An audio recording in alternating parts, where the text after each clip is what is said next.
하나님 말씀 봉독합니다. 여자가 그 나무를 본즉 먹음직도 하고 보암직도 하고 지혜롭게 할 만큼 탐스럽기도 한 나무인지라. 여자가 그 열매를 따먹고 자기와 함께 있는 남편에게도 주매 그도 먹은지라. 이에 그들의 눈이 밝아져 자기들이 벗은 줄을 알고 무화과 나무 잎을 엮어 치마로 삼았더라. 그들이 그날 바람이 불 때 동산에 거니시는 여호와 하나님의 소리를 듣고 아담과 그의 아내가 여호와 하나님의 낯을 피하여 동산 나무 사이에 숨은지라. 여호와 하나님이 아담을 부르시며 그에게 이르시되 네가 어디 있느냐. 이르되 내가 동산에서 하나님의 소리를 듣고 내가 벗었으므로 두려워하여 숨었나이다. 이르시되 누가 너희 벗었음을 내게 알렸느냐. 내가 내게 먹지 말라 명한 그 나무 열매를 내가 먹었느냐. 아담이 이르되 하나님이 주셔서 나와 함께 있게 하신 여자 그가 그 나무 열매를 내게 주므로 내가 먹었나이다. 여호와께서 하나님이 여자에게 이르시되 내가 어찌하여 이렇게 하였느냐. 여자가 이르되 뱀이 나를 깨므로 내가 먹었나이다. 아멘. 자, 오늘은 그 오두막이라는 그 소설을 주제로 설교하는 마지막 시간입니다. 오늘 이 시간을 통해서도 하나님의 은혜가 여러분에게 가득하길 바랍니다. 탈무드에 이런 이야기가 있죠. 두 사람이 이제 굴뚝 청소를 하러 갔는데 이제 청소하고 나니 한 사람은 얼굴에 검댕이가 가득 묻었습니다. 근데 한 사람은 하나도 묻지 않았습니다. 자, 누가 세수를 했을까요? 누가 세수를 했을까요? 얼굴 깨끗한 사람이 세수를 했습니다. 왜요? 상대를 보니까 새까맣거든요. 나도 새까맣구나. 그래서 세수를 하고, 검댕이가 묻은 사람 상대를 보니까 얼굴이 깨끗해요. 아, 깨끗하구나. 나는 안 해도 되겠다. 그래서 안 했다라는 거죠. 제가 왜 이 이야기를 하느냐. 아담과 하와가 오늘 성경에 보면 몸을 가리죠. 왜 몸을 가릴까요? 상대의 벗은 몸을 보고, 이제 상대의 허물을 보고 그들이 몸을 가리기 시작한 겁니다. 왜 이렇게 되었을까요? 선악과를 먹고 나서 그렇게 되었습니다. 선악과가 가장 무서운 것이 무엇이냐 하면 선과 악을 내가 정하는 겁니다. 그래서 선악과입니다. 선과 악을 내가 정하는 거죠. 선한 사람과 나쁜 사람도 내가 정합니다. 내가 하나님이 되어서 내 마음대로 정해버리는 것. 이게 선악과의 가장 무서운 것입니다. 선악과를 따먹기 전에는 선과 악을 하나님이 나누셨습니다. 그런데 선악과를 따먹고 나서는 내가 선과 악을 나누어 버리며 내가 하나님이 되어 버린 거죠. 그래서 아담이 하와를 보고 벗은 몸을 보고 아니 벌거벗고 다니다니 저러면 안 되지 판단하는 마음이 생깁니다. 그러면서 하와를 비난합니다. 너 때문에 선악과를 먹었잖아. 너 때문에 이제 쫓겨나게 됐다고. 자, 그가 선과 악을 판단해버리고 하와를 악하다고 이야기하기 시작합니다. 그리고 더 나아가서 하나님도 정죄합니다. 하나님, 당신이 만든 이 여자 때문에 먹게 되었습니다. 하나님이 이 여자를 만들지만 않았어도 하나님이 실수했습니다. 하나님 잘못입니다. 창조주를 판단하는 거죠. 자, 그런데 문제는 내가 정한 선과 악이 엉터리라는 거죠. 내 기준으로 선한 사람과 악한 사람을 나누는데 그것이 엉터리라는 겁니다. 왜냐하면 지극히 이기적이고 주관적인 내 생각일 뿐이죠. 이런 이야기가 있습니다. 한 목사님이 이제 결혼하기 전에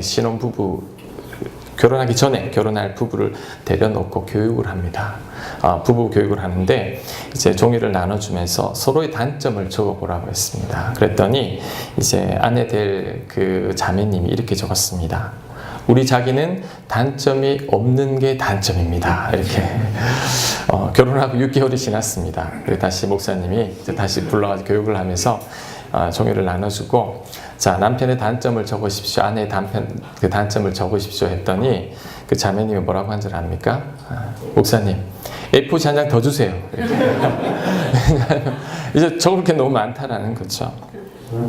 내 기준이 환경에 따라 달랐습니다. 내가 얼마나 변덕스러운지 모릅니다. 내 마음에 들면 좋은 사람이고 내 마음에 안 들면 나쁜 사람이죠. 나에게 유익이 되면 좋은 사람, 나에게 유익이 되지 않으면 나쁜 사람이 됩니다. 이것이 얼마나 엉터리인지 모릅니다. 자, 여러분 누가 못마땅합니까? 누가 밉습니까? 그 이유가 뭐죠? 그 기준이 뭐죠? 여러분 마음에 들지 않으니까 미운 거 아니에요? 여러분에게 거슬리니까 미운 겁니다. 모든 사람은 그 사람을 칭찬해도 내한테 기분 나쁘면 난 그 사람이 미운 법이죠. 그게 내 기준이라는 거죠. 가인이 아벨을 죽입니다. 왜 죽였죠? 아벨이 그렇게 나빴나요? 아닙니다. 가인 보기에 아벨이 마음에 들지 않았던 거죠. 지극히 개인적이고 이기적인 마음입니다. 아무리 착한 사람이어도 내 기준에 안 차면 그 사람은 나쁜 사람이 되는 것입니다. 이게 잘못된 잣대요. 나의 이기적인 마음이죠. 그런데 그것을 깨닫지 못하는 것이 문제입니다. 스스로가 가장 옳다고 착각합니다. 내가 엉터리가 아니라는 거죠. 그러면서 사람들을 심판하고 정죄하고 미워합니다. 그러면서도 내가 잘못되었다고 생각하지 않는 거죠. 그리고 내가 선과 악을 정하는 것에 더 큰 문제가 있습니다. 그것이 무엇이냐면 그 사람을 미워하는 것이죠. 내 기준으로 선한 사람과 악한 사람을 나누고 그 뒤로는 악한 사람은 이제 미워하기 시작합니다. 저런 사람이 다 있어. 이게 내 기준이라는 거죠. 아담이 하와를 미워합니다. 선악과를 따먹고 선과 악을 딱 나누면서 저 여자가 잘못했어. 하와는 남편을 원망합니다. 하와는 뱀을 욕하고 원망합니다. 가인은 아벨을 미워하고 죽이기까지 합니다. 심지어 하나님까지 판단하죠. 아담이 하나님이 만든 저 여자 때문에 그렇다고 피조물이 창조주를 평가해버리는 거죠. 이것이 선악과의 가장 큰 저주입니다. 내 마음대로 선과 악을 나누고 내 마음대로 선한 사람과 악한 사람을 나누고 내 기준으로 그 사람을 미워하고 증오하는 것. 그래서 선악과 이후로는 사랑이 깨어져 버렸습니다. 원래 하나님은 우리 인간을 만드실 때 온전히 사랑하려고 만들었는데 그 선악과로 말미암아 선과 악을 정하면서 내 마음에 들지 않는 사람을 미워하게 되었다라는 거죠. 그런데 여러분, 그 저주가 지금까지 흐르고 있습니다. 우리 인간의 모든 문제가 여기에서 발생합니다. 내 기준으로 선과 악을 나누고 내 기준으로 옳고 그름을 정하고 그 기준으로 사람을 판단하고 정죄하기 시작했습니다. 그 기준으로 좋아하는 사람하고만 만나고 나와 다른 사람들을 미워하는 것이죠. 그래서 인간 사이에서 많은 갈등이 벌어지기 시작했습니다. 이로 인해 서로를 미워하고 죽이기까지 한 거죠. 여러분, 전쟁이 왜 발생합니까? 서로가 옳다고 주장하다가 상대를 없애야 되겠다라고 생각한 거죠. 그것이 전쟁입니다. 이번에 캄보디아 단기 선교를 갔다 왔지만 우리 캄보디아의 비극이 있었죠. 킬링필드. 250만에서 300만의 사람들이 죽었습니다. 왜 죽었을까요? 프랑스 유학을 마치고 온 지식인들 한 8명 정도가 그들이 이런 생각을 합니다. 우리 캄보디아가 행복한 나라가 되기 위해서는 지식인들, 배운 자들을 없애야 돼. 그리고 이 나라는 농업국가가 될 때 가장 행복한 나라가 될 거야. 그들이 자기들 생각으로 어떤 기준을 마련하고 이제 그에 반대되는 사람들을 다 죽이기 시작했습니다.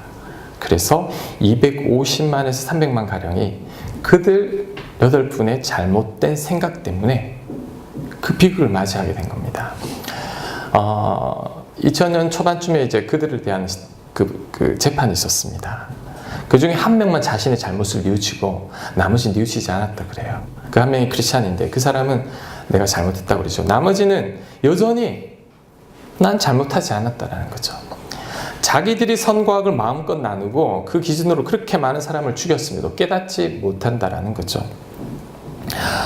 유태인들은 해로운 민족이라고 어떤 한 사람이 이제 생각하기 시작했습니다. 유태인들은 전 세계의 해로운 민족이다.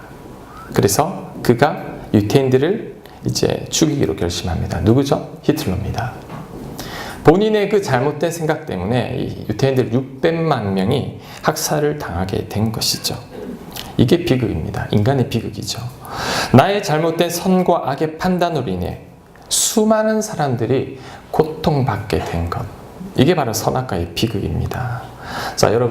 여러분들도 마찬가지입니다. 여러분들이 지금 사람들과의 관계 속에서 왜 어려움을 겪고 있을까요? 서로의 기준으로 서로가 옳다고 주장하기 때문이죠. 여러분, 부부지간에 왜 갈등을 일으킵니까? 부부지간에 서로가 옳다고 주장합니다. 내가 옳으니 당신이 나한테 맞춰. 내가 옳으니 당신이 나에게 맞추라고. 부모와 자녀 간에도 갈등이 있습니다. 왜 그럴까요? 부모는 이제 내가 바라는 모습이 있죠. 내 기준이 있고 내 잣대가 있습니다. 내 자녀가 따라오기를 원합니다. 그런데 내 자녀도 또 다른 인격체입니다. 나와 다르거든요. 나는 엄마 아빠가 원하는 대로 살기 싫은 거죠. 그에 대한 갈등이 바로 부모와 자식 간의 갈등입니다. 내 기준과 내 생각이 옳다고 여기기에 서로를 미워하고 판단하고 정죄합니다. 부부지간의 갈등을 일으키고 부모와 자녀 간의 갈등을 일으키고 형제 간의 갈등을 일으켜서 결국 가정이 깨어지기도 하죠. 내가 옳다고 주장하는 사람들이 많으면 그 공동체는 오래가지 못합니다. 왜? 내가 옳으니까 따라오라고 하거든요. 그런데 따라가지 않습니다. 왜? 그 사람도 자기가 옳다고 생각하기 때문이죠. 건강한 공동체는 스스로가 옳다고 주장하는 사람이 적어야 되고 혹 그렇다 할지라도 자신의 의견을 감출 수 있는 사람입니다. 이로 인해 인류가 지금까지 아마 죽은 사람만 해도 수백억 명이 될 겁니다. 왜? 그것 때문에 전쟁이 일어나고 사람을 죽이고 살인하고 학대하면서 인류가 계속해서 고통을 받고 있었다라는 거죠. 그래서 선악과가 여러분 얼마나 무서운지 모릅니다. 선과 악을 내 마음대로 결정해버리는 것. 이게 정말 무시무시한 것이죠. 피조물이 하나님이 되려고 하니까 어찌 위험하지 않겠습니까? 내가 하나님이 되려고 하는 순간 이 세상이 엉망이 되어버렸습니다. 자, 그러면 어떻게 해야 될까요? 현대를 살아가는 우리들은 선악과로 인해 빚어진 이 비극을 어떻게 극복할 수 있을까요?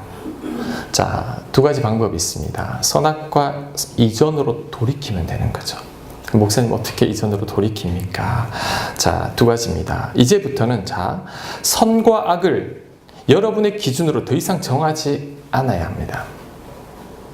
내가 옳고 당신이 틀렸다고 더 이상 말하지 않는 것이죠. 더 이상 여러분의 기준으로 사람들을 함부로 판단하거나 정죄하거나 비판하면 안 됩니다. 우리는 피조물이죠. 선과 악을 나누고 모든 것을 판단하실 분은 하나님 한 분밖에 없습니다. 우리의 기준과 생각과 판단은 엉터리죠. 주관적이고 이기적이고 철저히 내 위주로 맞춰져 있는 거죠. 우리가 선과 악을 정하는 것을 이제 내려놓고 하나님께 다시 올려드리는 거죠. 그때로 돌아갈 때 이제 이 선악과의 저주가 풀어지기 시작합니다. 야고보서 4장 11절 그것을 이야기하고 있습니다. 형제들아 서로 비방하지 말라. 형제를 비방하는 자나 형제를 판단하는 자는 곧 율법을 비방하고 율법을 판단하는 것이라. 네가 만일 율법을 판단하면 율법의 준행자가 아니요 재판관이로다. 우리 12절 같이 읽겠습니다. 시작.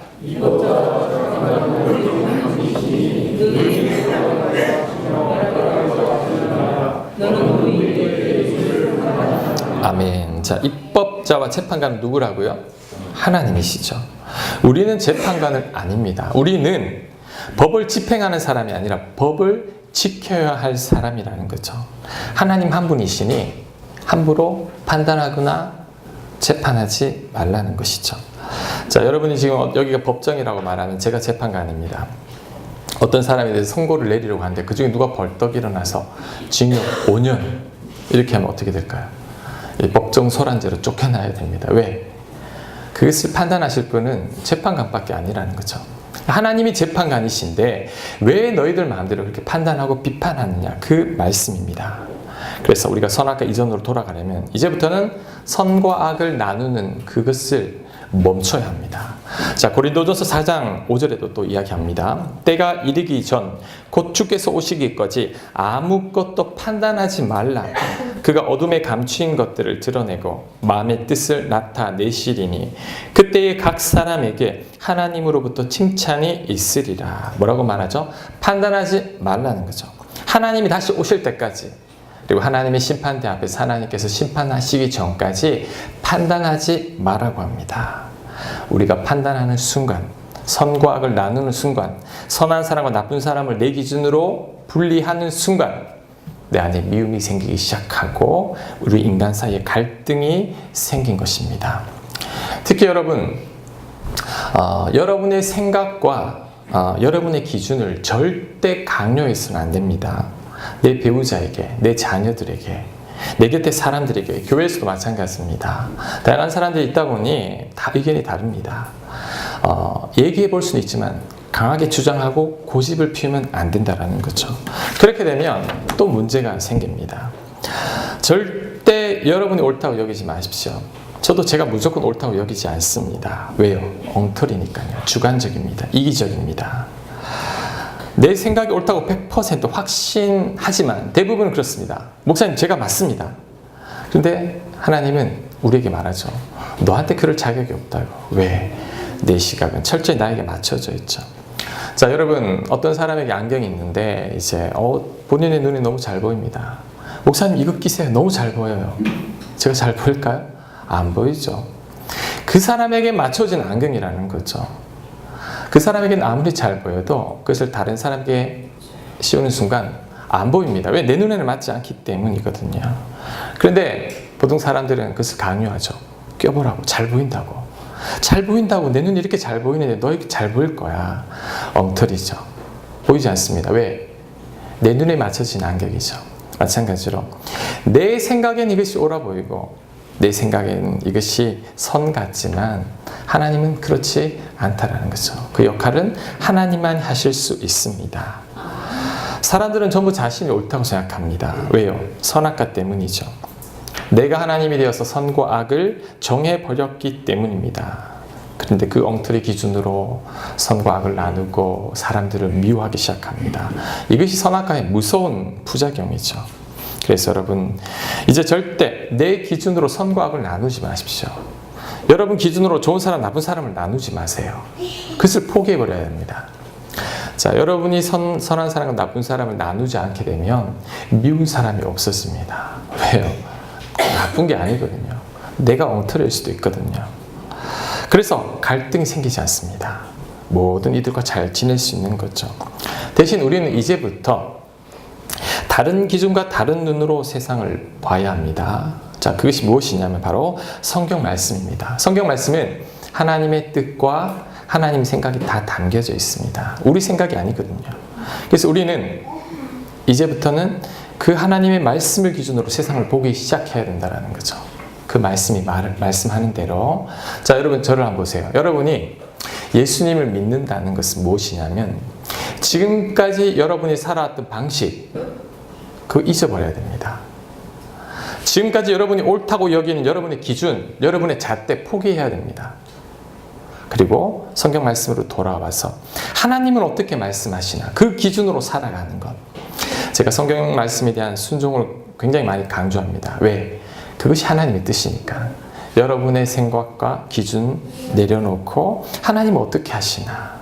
성경 말씀을 보면 대부분 사랑입니다. 그 기준으로 살아가는 것. 이것이 진짜 믿음 생활입니다. 로마서 12장 2절, 자, 이렇게 말합니다. 너희는 이 세대를 본받지 말고, 이것이 무엇이냐면 이 세대는 선악과를 따먹고 내 기준과 방법대로 사는 세대를 말합니다. 이제 그렇게 살지 말고 오직 마음을 새롭게 함으로 변화를 받아 하나님의 선하시고 기뻐하시고 온전하신 뜻이 무엇인지 성경 말씀을 통해 이제 분별하도록 하라는 거죠. 그 기준으로 선과 악을 보고 그 기준으로 이제 따라갈 때, 그때 이제 우리 안의 갈등들이 서서히 해결되기 시작하는 것입니다. 여러분, 이제는 여러분 기준으로 선과 악을 나누지 마십시오. 좋은 사람, 나쁜 사람 판단하지 마십시오.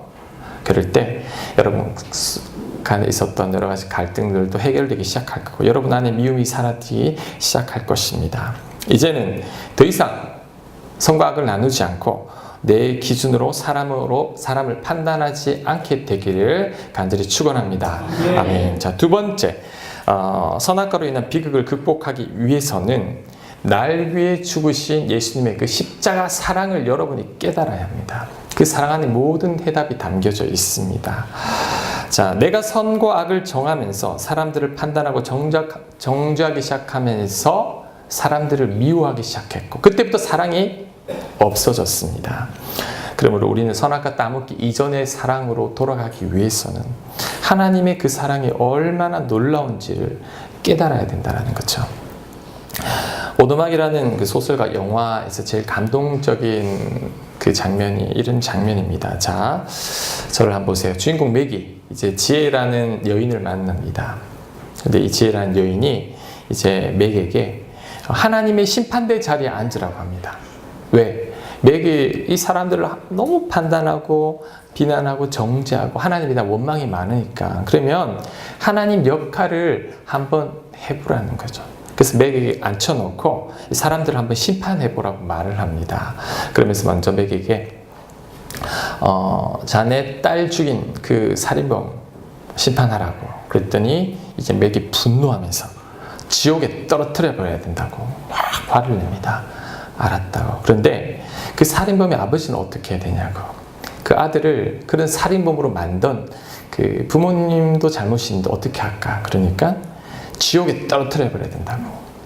그럼 그 아버지는 지옥에 떨어뜨려 버리라고. 그럼 맥 이렇게 자꾸 올라가면 아담까지 올라가는데 어떡하지? 아담을 만든 하나님은 어떡하냐고. 특히 하나님은 당신 딸이 죽어갈 때도 막지 않았는데 자, 그 하나님 심판받아야 하지 않나? 물으니까 맥이 가장 화를 내면서 하나님도 심판받아야 된다고. 하나님 심판받아야 된다고 막 화를 냅니다. 그때 이 지혜라는 여인이 맥에게 묻습니다. 자, 알겠다고. 그런데 자, 이번에는 당신 자녀가 5명 있는데 그 중에 3명은 이제 지옥 가야 되는데 그 3명을 선택하라고 합니다. 깜짝 놀라죠. 자기 자녀 5명 중에 3명이 지옥 가야 되니까 그것을 빨리 선택하라는 거죠. 그 자리에 있으니까. 맥이 못합니다. 막 고민하다가 나 심판자의 자리에서 내려가면서 못하겠다고. 나 더 이상 심판하지 못하겠다고. 내 자녀 중에 3명을 나는 고를 수 없다고 말합니다. 그 여인이 계속 이야기합니다. 그래도 해야 된다고. 나는 못하겠다고. 해야 된다고. 못하겠다고. 해야 된다고. 못하겠다고. 그때 그 여인이 이런 말을 하죠. 맥, 당신은 못하면서 왜 하나님한테는 그렇게 하라고 하냐고. 당신 자녀들 중에 지옥에 보낼 자녀 3명 선택하기가 어렵듯이 하나님은 모든 인간이 당신의 자녀들처럼 귀한 자녀들인데 그리고 하나님은 모든 인간을 다 사랑하는데 그런데 왜 당신 하나님께서 그들을 지옥에 보내지 않는다고 하나님께 그렇게 화를 내냐고. 여러분 무슨 의미입니까? 맥이 자기 자녀들 5명 중에 3명을 선택할 수 없었듯이 하나님은 우리 모든 인간을 사랑하시니 그 중에 누구를 선택할 수 없다라는 거죠. 맥이 막 그때 울기 시작합니다. 울면서 나는 절대 못하겠다고. 대신 내가 지옥 가면 안 되겠느냐고. 나를 지옥에 보내고 내 아이들은 다 천국에 보내달라고 막 울면서 애원을 합니다. 그때 지혜라는 여인이 이렇게 말을 하죠. 맥, 당신 꼭 예수님 같네요. 예수님이 왜 십자가에 못 박힌 줄 알겠습니까? 그때 맥이 깨닫기 시작합니다. 예수님께서 왜 십자가에 죽으셨는지를. 사랑하는 인간들을 죽음의 자리에 보낼 수 없어서 예수님이 대신 죽은 거죠. 지옥에 보낼 사람들을 어떻게 선택할 수가 없는 거예요. 왜? 인간들을 너무나 사랑하니까. 선택할 수 없어서 내가 죽을게. 내가 대신 벌 받을게. 내가 십자가에 못 박히면 되잖아. 내가 죄값을 치르면 되잖아. 그래서 예수님께서 십자가에 죽으신 겁니다. 맥은 이제 그제서야 하나님에 대한 오해가 풀리기 시작합니다. 맥이 생각한 하나님은 인간을 벌 주고 심판하는 분인 줄 알았는데 그게 아니었죠. 하나님은 인간을 고통스럽게 하는 분이 아니라 오히려 너무나 사랑하시는 분이라는 것. 그 인간 살리려고 대신 죽기까지 하신 분이라는 것. 지난주에 자신이 너무너무 고통스러워할 때 자신과 함께 고통을 나누었던 분이 하나님이라는 것을 그가 깨닫게 되었죠.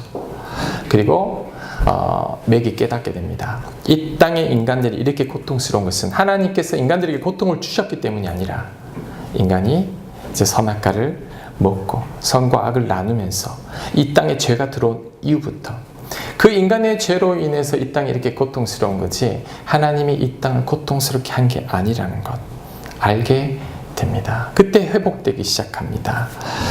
제가 우리 교인분들을 많이 만나면서 느낀 것은 무엇이냐면 맥처럼 우리 교인들도 하나님을 오해하는 분들이 굉장히 많이 있습니다. 하나님이 좀 잘못하면 벌 주고 굉장히 무서운 하나님, 독재자, 선한 독재자, 그리고 인간의 고통을 방관하는 그런 하나님으로 오해를 한다는 거죠. 그런데 여러분, 그게 아닙니다. 하나님은 우리를 고통스럽게 하는 분이 아니죠. 오히려 우리를 너무나 사랑하시는 분이시죠. 우리 살리려고 대신 죽기까지 하신 그 하나님이라는 거죠. 우리는 그 사랑을 받아들이고 날 위해 죽으신 예수님 믿을 때 우리의 모든 죄를 용서받고 구원받는 하나님의 자녀가 된다라는 것입니다. 자, 맥이 그것을 깨닫고 이제 그가 치유되고 변화되기 시작합니다. 그 사랑을 깨달으니 이제 자기 안에 하나님의 사랑에 충만하니까 이제 더 이상 믿지 않은 거죠. 이제 용서가 되는 거죠. 어릴 때 자신을 학대했던 아버지를 용서하기 시작합니다. 하나님의 사랑으로 아버지를 보니까 아버지도 너무 불쌍한 하나님의 자녀일 뿐이라는 거죠. 아버지를 용서하고 그 다음 이제 연쇄 살인범을 용서합니다. 그게 힘들었습니다. 하지만 이제 하나님의 마음을 그가 품게 되니 그 또한 죄로 인해 피해자라는 것, 선악과를 먹고 선과 악을 마음껏 정해버리고 하나님이 되어버린 인간의 죄로 인한 피해자라는 것을 알게 되면서 그 또한 용서합니다. 그리고는 이제 자신의 상처가 다 치유되고 하나님의 사랑으로 온전히 회복되어서 이전과는 완전히 다른 그런 인생을 살게 됩니다. 그러면서 이 오두막이라는 소설이 이렇게 끝이 납니다. 제가 중간에 많이 생략했지만 이 오두막이라는 소설을 통해서 작가가 무엇을 말하느냐. 자, 상처 입고 고통받고 큰 슬픔에 빠진 한 영혼이 하나님의 그 놀라운 사랑, 죽기까지 한 그 사랑을 깨달으면서 하나님에 대한 오해가 풀어지고 이제 그 하나님의 사랑을 이제 몸으로 받아들임으로 치유되고 회복된다라는 그런 주제의 이야기입니다. 자, 여러분, 이 오두막 소설을 마치면서 제가 여러분에게 꼭 드리고 싶은 말은 여러분 가운데도 분명히 맥처럼 상처가 있는 분이 있을 거예요. 여러분 가운데 누군가를 굉장히 미운 사람이 있죠. 하나님을 오해하는 분이 있죠. 하나님께 화가 나는 분도 있을 겁니다. 어떻게 해야 되느냐? 자, 먼저 여러분 심판대의 자리에서 내려와야 됩니다. 이게 해결 방법입니다. 여러분 선과 악을 여러분 이제 나누지 마십시오. 여러분 기준으로 선한 사람, 악한 사람을 나누지 마세요. 왜? 그때부터 미움이 생기기 시작합니다. 더 이상 선과 악을 판단하지 않고 선한 사람, 나쁜 사람을 판단하지 않고 정죄하지 않고 비난하지 않고 여러분이 하나님의 됨을 포기해야 됩니다. 그리고 하나님께 모든 걸 다 올려드려야 되죠. 주께서 판단하십시오. 그럴 때 내 안에 미움이 사라지기 시작하고 내 안에 사랑이 생기기 시작합니다. 그때 선악과가 효력을 발휘하지 못합니다. 우리가 선악과 이전으로 돌아가게 되는 것입니다. 그리고 특별히 여러분을 너무나 사랑하셔서 여러분 살리기 위해 십자가에 못 박히신 그 예수님, 여러분 지옥으로 안 보내려고 예수님이 내가 죽을게요, 내가 대신 희생할게요, 내가 대신 죄값 치를게요, 그 사랑을 받아들일 때 그 사랑이 너무나 엄청나기에 자, 여러분의 고통과 아픔과 상처들은 서서히 치유되기 시작하는 것입니다. 오늘 이후로 여러분의 기준으로 선과 악을 판단하지 않고 이제는 서로를 사랑하며 살아가게 되기를 간절히 축원합니다. 여러분 곁에 사람 미워하지 마세요. 잘못된 판단 때문에 그래요. 용서하십시오. 여러분 판단입니다. 그때 하나님의 사랑이 여러분 안에 충만하게 가게 되리라 확신합니다.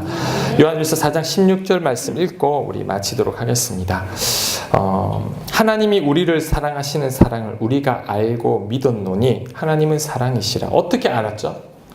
우리를 위해 죽으신 그 십자가 사랑 때문에 그 하나님의 사랑을 알게 된 것입니다. 그 다음 사랑 안에 거하는 자는 하나님 안에 거하고 하나님도 그의 안에 거하시느니라. 후반부는 우리 교회 주제곡이죠. 주가 내 안에 내가 주 안에. 사랑하게 될 때 여러분 안에 주님이 거하시고 여러분이 하나님 안에 있게 돼서 하나님과 하나가 되었기 때문에 여러분 이 세상을 이제 더 이상 미워하지 않고 판단하지 않고 기쁨으로 살아가게 되는 것입니다. 이 말씀이 여러분에게 그대로 이루어지길 간절히 바랍니다. 우리 다 함께 일어나서